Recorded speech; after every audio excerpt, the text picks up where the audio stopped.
Raqibni nokaut qilish uchun har doim boshiga urish shart emas. Balkim bittagina kuchli low kick zarbasi ham raqibni muvozanatdan chiqarishi mumkin.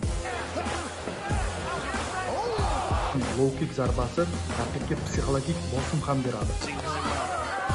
Bosh va qorin qismida himoya yaxshi, oyoqda esa yaxshi o'zimni himoya qila olmayapman deb o'ylab, keyin sekin-sekin xatolar qilishni boshlaydi.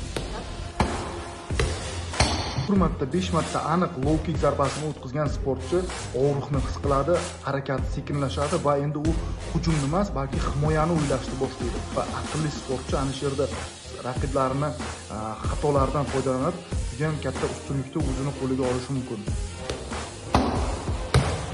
Ushbu video foydali bo'lgan bo'lsa, uni albatta saqlab qo'ying, sportchi do'stingizga jo'nating va keyingi videolarni o'tkazib ulgurmaslik uchun bizning Instagram va YouTube sahifamizga albatta obuna bo'ling.